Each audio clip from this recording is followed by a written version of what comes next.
You were yummy fresh grapes from the fridge. Let's check out these important Bitcoin prices. I want you to have a look at this chart. You're going to see a lot of lines here, friends. Not those lines. It's a family-friendly show.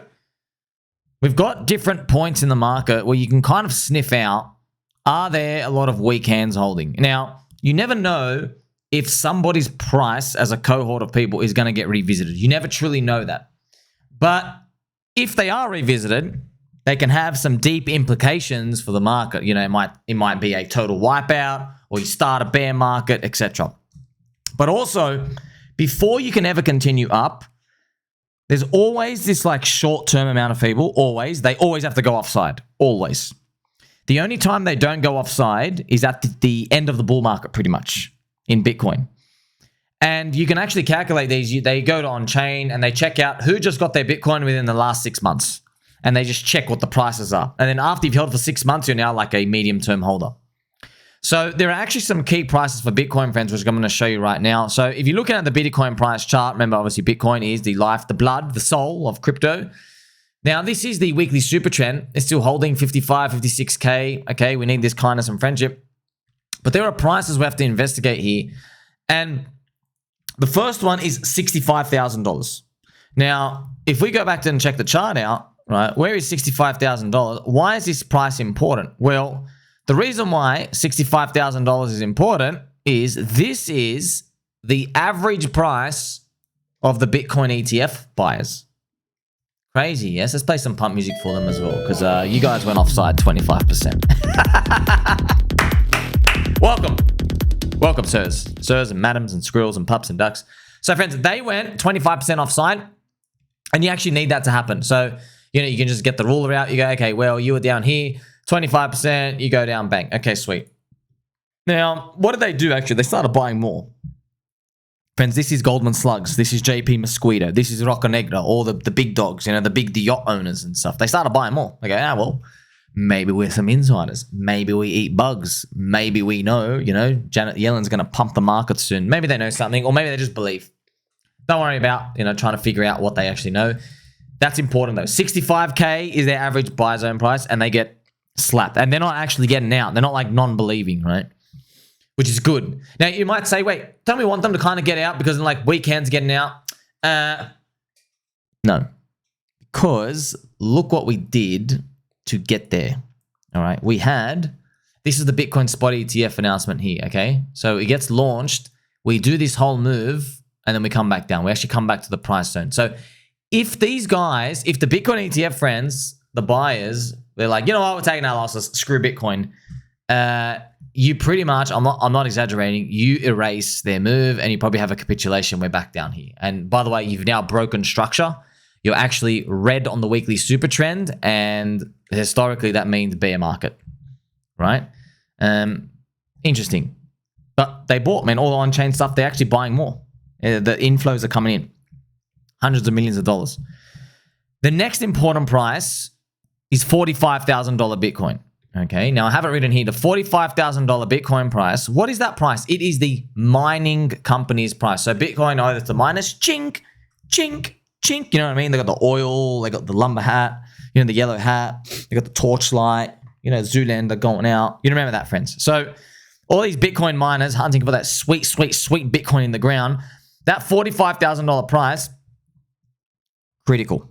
All right, now we've only visited it in this stage of like the crypto cycle around 3 times.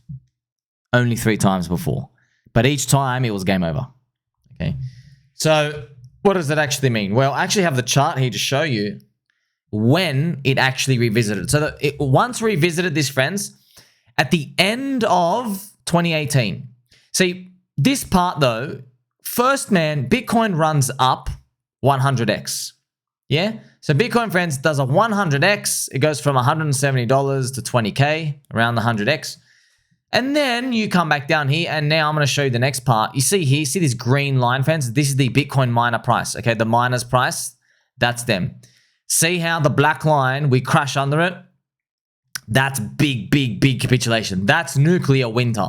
And this is pretty much, this killed everything. It was game over, right? It was literally game over, see you later. That was the bear market, the finisher. Okay, so that was scenario number one. So you might say, oh, well, so we can get there. Yeah, but when we got there, man, we already had a 100x run up, man. We already had a 100x. Like, we just had a big bull market. We ran up 2015, 2016, 2017. 3 years of up only. So that was now the fourth year. Okay, the fourth year. So you had 3 green years, and then the fourth year was red. That's a red, and then we slapped it down. Okay, we haven't had that yet, man. We were green last year, and now we're like barely green this year. Okay, because we opened the year like 42K. You see? So now we'll move on to the next time it actually happened, where the big miners, they go offside, okay? And remember, it's them mining, right? And it was the zombie virus, friends, right here. Zombie virus, yes, so worldwide liquidity event. You go, oh, zombie virus, it can happen again, it can happen again. Yeah, it can happen again, but we're used to it. We know what the response is. Right, friends, it's just interesting. Look how trained we are. The stock market. You know, friends, the S&P 500 in the Japan yen stuff, it's only down 8%. And everyone was like, come and rotate your liquidity, Fed, come and cut the rates. It's like the market's waiting for it. Like, it really wants it. It's like this dominatrix feeling. Like, you get kicked in the nuts, but, oh, it feels so good after. Like, the market, like, yeah, let's go. That's what's happening, man. That's what's happening. So it's still possible we get this, where we have a correlation 1 event. But let me tell you something. We just had a correlation 1 event. We just had one. Like, why did crypto go down? We have the Bitcoin ETF. We have the Ethereum ETF. We have all of these. Why did we go down? Oh, we went down because of the yen, and the Nikkei was down 28%. You see, you had the correlation 1 event. Now, you don't think of it as a correlation 1 event. Why? It's because the stock market, the S&P 500 held up pretty well. But you might also say, well, is it not logical they hold up well because they just printed? Sorry, the US, the Janet Yellen friends from Arthur Hayes, they've got $300 billion up to $1 trillion ready to send into the markets. It's minted already from the bonds. It's literally printed. It's ready to pump the markets to try rig the election for Kamala Harris. So it's already done there. And you might say, well, if you know that's coming, yeah, recession fears and stuff, but you're like, but man, that's big money. That's big money coming in. So basically the market's like, okay, you're damned if you do, you're damned if you don't. If you go down, they're going to have to cut. If you go up, they're printing money anyway. Like, what do we do? So you actually want that, more worry. You do want that. Doesn't mean like, oh, recession won't come or anything, but you get to see these circumstances that the S&P 500 did not have like a big fat minus 20, minus 30%. Unlike what happened in the zombie virus, right? And you might say, the yen carry trade is only 1.4 trillion. Yeah, so the market cap of the S&P 500 fans, it's 40 trillion. So it's literally, okay, you do, what is that, man? That's literally 3%. That's nuts, right? 3%, man. So it's nothing. And that's if the whole thing got unwound. See, so it's not the biggest thing. Whereas, like, you gotta think about, okay, what happened in the zombie virus? When the zombie virus, friends, we lost like 18% GDP or 12%, whatever it was. Like, literally, bang. That's what the zombie virus was. Oh, we've got to lock it down. Everything's stopping. There you go. There's like 12 or 18% GDP. Then they have to print the gap, and that's how the gap gets filled. So there's always these shocks in markets where you just have these GDP gaps. Always the shocks in markets and fear, people selling, right? You just don't know how big it's going to be. You don't know when it's going to be. But we know, okay, we know what they're going to do to patch it up, right? So you're seeing now these 2 events. Okay, these are the circumstances that came. Okay, what about the third time it happened, friends? The third time it happened was actually May 2022, right here. And that was the start of our bear market. Okay, now we're already like in, but you already had the big run up, man. You had 2 old season waves. We had this part from zombie. We already had the big run up. Right, we already had this running part. Okay, and then that capitulates under. You see? If you look closely, though, you'll say, excuse me, Somi, you are not paying attention to this dangerous part, which was this part. You're like, wait a minute, you went below the Bitcoin miner price there. Yeah, that was China's ban. That was China's ban, and that was also in the bull market, man. That was like euphoria. It really was euphoria. You had Laser Rise came out. Doge went 250x, Elon Musk shitting, GME, all of these. Like, this point, friends, was 12 months after the Bitcoin halving, which is here. So you'd been running for 12 months. That's like April 2025 next year. So factually, us right here, I don't think we should hit 45K or 43K. And if you did get it, I mean, no, I guess the zombie virus happened again. But you also got to think about the Japan yen carry stuff. It's not about that news event. It's just something was coming. It's just that, oh, that was the thing that happened. How did the market react? Okay, yeah, it's weakening, but it didn't maybe go as far as zombie virus. So you have to use that information. You really do. Right? So what do they know that we don't? Well, they probably think that there's more to come. There's more to come in terms of like, hey, maybe these recession fears are going to make people like go a bit silly next year. On the upside, that might happen. And I want to remind you of this Arthur Hayes post, friends. So remember I spoke to you about Arthur Hayes. So he's like, he made it very clear. Just so I'm clear, buy the effing dip because the Bank of Japan caved. I will follow up Spirited Away, his article, next week with an essay followed on the US Treasury quarterly refunding announcement and the injection of $300 billion to $1.05 trillion between now and the year end by bad girl Yellen. Yahtzee! It's so funny, Rez. Yeah. So there you go. So he knows exactly. He knows exactly how they're printing money and stuff. Like you don't need to know the exact methods, friends. Like I tell you, they got an Excel sheet. Okay, you moved it from column A to column C. Okay, yeah, oh, that's not printing money. That was the column A stuff. No, bro, it's still on the same spreadsheet. You just moved it from A to C. It's still there. It's literally what happens. But they try to move it around so you don't know what's going on because. The thing is, friends, the US Fed, their job is to stop misallocation of capital. And what's that, right? Okay, then when the inflation's too high, they think allocation gets misallocated. But what does that mean? If inflation's too high, it means you don't respect their currency. You're just literally going and buying stuff because you don't want to hold their trash. That's what it is. Now, that's too much inflation. That's why they raise the rates. But now they want to do it the other way. They don't want you to be like selling stuff just because you think a recession's coming. They're like, hey man, like that's also misallocation of capital in it defeats the whole purpose of it as well, right? But they also don't want to like just say QE, money printing all these because they don't want to activate the psychological part of our brains that go, let's go full on tilt. They don't want that to happen. They don't want this Dogecoin mania stuff to happen again. Obviously, it's inevitable. It happens now. We know that, but we're just not there in that cycle. You know what I mean? That's what it comes down to.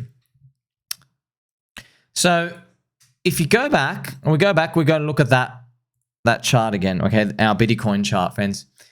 If Bitcoin went down to 43K and it didn't wick, okay, we already had a wick here. If Bitcoin went down to 43K, friends, and it closed here, this super trend, it is now red, all right? And if you want to see what happens, this is significant, right? Look what red did before. Like, see you later. You are about to get destroyed. 64%. Now that's bear market start. This is the China ban. Okay, this is the China ban. It's still disastrous. 2-3 months. I mean, who knows what can happen here?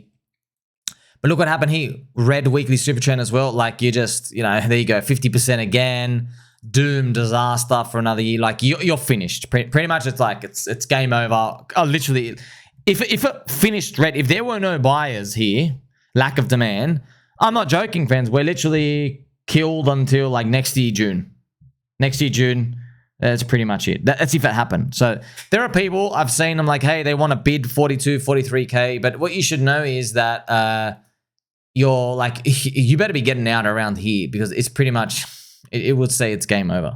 Now, fingers crossed we don't get there, right? But if we're going off the past, which is what we always are, shout out to Matthew Hyland here. So Matty Boo, he has this wonderful, I love his charts, man. He's got really clean charts. And he's shown US elections. So if you see, friends, US elections for Bitcoin, they're actually very quiet. It's where we are right now. And coincidentally, it's Bitcoin halving year, right? So it's always the charge up. It's always the slow crawl up. That's what it is. Shout out to the baby doll in the comment section as well. He said, oh my gosh, Tommy, I've noticed the boxes are getting smaller, like really small. Yes, my friend. That's why Michael Saylor is smoking some really good stuff when he has a growth rate of Bitcoin at 44% for the next 20 years, considering These 5-year period, it was 420% here, and then it went to 70%. Now it's at 45%. So he's like, oh, if we stay at this same growth rate forever, we will get, and that's how you get a $49 million Bitcoin in 20 years. But I don't think a trajectory of 420%, which is a 5x every year, compounded, 420, 78, 44, I don't think you're growing at 40% for the next 20 years. Just seeing that, honestly, friends, do you think this thing has been like sliding down the skate ramp and then, hey, you're now going to go sideways, no diminishing? That's smoking crack stuff. You know, friends, it's really, really good stuff, okay? Nuclear stuff, if you will. But we don't really need those numbers because I calculated, well, if that 44 number percent, I slice it to 30 for the next 5 years, you get a 240K Bitcoin. I chopped it to 30. And then in the next 5 years, I chopped it to 20% per year. You land at $600,000 Bitcoin in 2032, around there.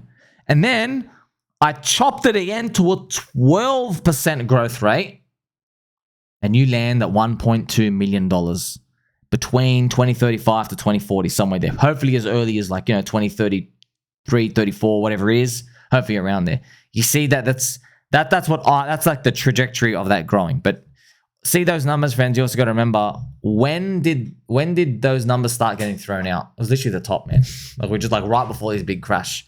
It's just like so much confidence and exuberance, right? Interesting when everyone's targets are now dropped. Everyone's like, oh, I'm just paying for 100K again. Same thing. So you're not going to get any warning signs at that top. You're not. All right. I hope I have now prepared you, friends. This is the election stuff. Like it's a quiet period, and then we have the run up. It's Raoul Pal calls it the banana zone. Yes, and you can see that as well from the global liquidity index, which we have it here. Super important, global liquidity, friends. See how it's ticked up? Global liquidity. What does that mean? It means the money's there.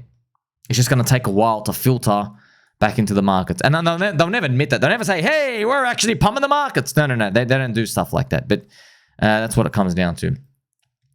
We are praying, friends. This is others BTC, okay? We're just waiting to see if this can keep crawling up. This is slowing down as well. Remember, this is altcoins versus Bitcoin, okay? Where others BTC, remember, this has done a double bottom. All of these other ones, man, this is the worst chart ever, man. This is the one that actually came back towards the low. All of these were higher lows, and they had big green parts. So we're literally, time-wise, friends, we're in the massive green part. I don't want to jinx it. I hope we get it. Like, subscribe, beta button, I'll catch you soon.